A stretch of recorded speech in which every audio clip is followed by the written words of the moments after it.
All around the world, people are grappling with women's issues and the issues of gender as they apply to all gender identities. Though these issues have existed throughout history and changed shape over time, every community has a long way to go. Those who identify as women are gaining platforms and using their voices to bring awareness to issues that matter to them. At the same time, the backlash experienced for speaking up is swift and widespread. How did the Sikh Gurus address women and women's issues? How did they appreciate gender? How do we understand women's and gender issues within the Panth or Sikh collective today? We know some Sikh practices are not in line with doctrine. So why is there a disparity, and how do we close the gap? The new report by the Sikh Research Institute on Women and Gender, the 9th in the State of the Panth series, explores Sikh concepts of women and gender, responses to gender-based inequality and oppression, and framings of masculinity. The report investigates these issues from a Gurmat perspective, as inferred from Bani, Tavarik, and Rahat. Supporting the report findings is a global survey of more than 689 self-identified Sikhs from 21 countries. It provides insights into how Sikhs worldwide understand gender, masculinity, and feminism within Sikh frameworks and their relationships with their own gender identities. In the Bani section, the report makes it clear that the Guru's references to women at large take into account the cultural context in which the wisdom is being uttered. Bani addresses elements of the prevailing social norms and understandings. The Guru emphasizes the absurdity of deeming a natural human cycle impure and the importance of women as central to the perpetuation of humans on earth and all relationships in society. Bani also addresses the practice of sati, or self-immolation, and the status of widowed women in society.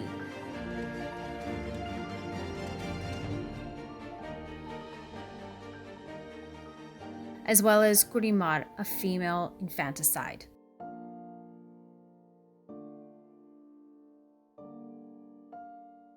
The report also explores many words used to reference a woman in Bani. There are times when words for women are invoked to comment on society and gendered oppression. Most often, the original meanings of many of these words are disrupted to convey deeper meanings regarding the relationship between lover and beloved spouse.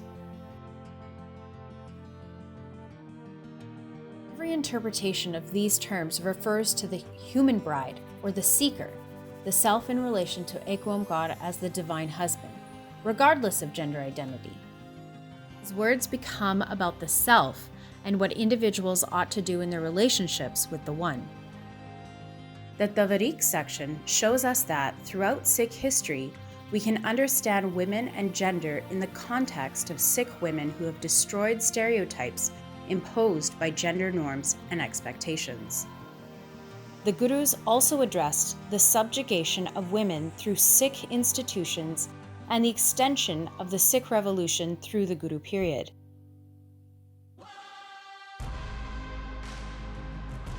The Guru's directives address the realities of subjugation of women head-on.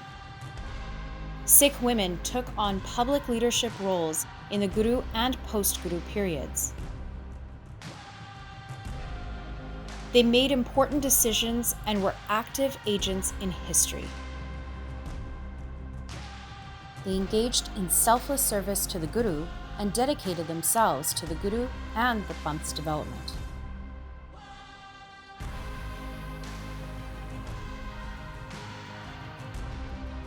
The Rahat section explores what Sikh codes of conduct say about women and gender and how these codes translate into action. It also offers an overview of India's current realities and the top 5 diasporic Sikh communities worldwide. In Sikh communities, culture plays a predominant role in practice rather than the Sikh paradigm given to us by the Guru. Some Sikhs tend to imbibe the Indic majority's cultural and doctrinal stance on women.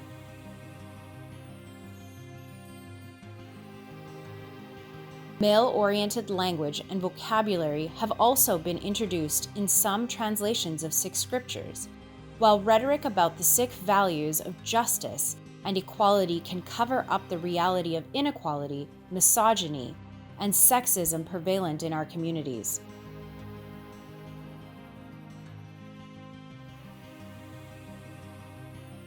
This is true in both the homeland and the diaspora, as culture greatly influences practice rather than the Sikh paradigm.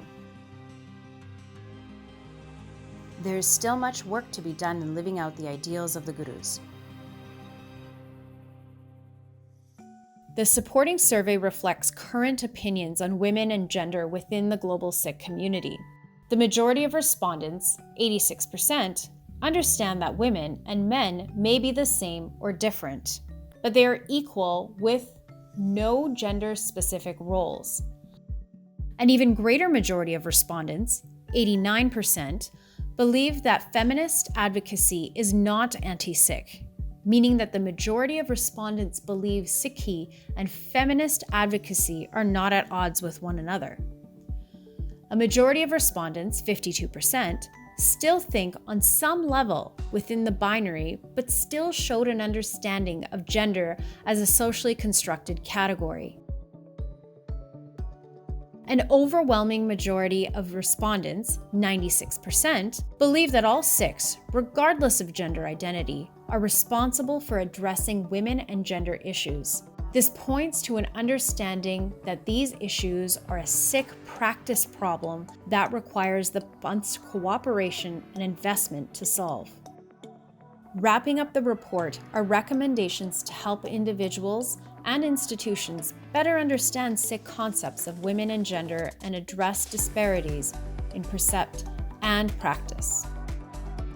Individual. 1. Seek guidance from Bani to understand how women are invoked in Bani. Cultivate the feminine and masculine within, as the one divine is both, yet transcends both. Reflect on what it might mean to transcend these categories. Reflect on your relationship with gender and the example you set through gender dynamics in your own home. 2. Locate precedents from Sikh history for guidance on living out equality principles. Recognize how the Gurus addressed women and gender issues of their time. Recognize the women who helped shape Sikh history and the present, and ensure that they are not forgotten.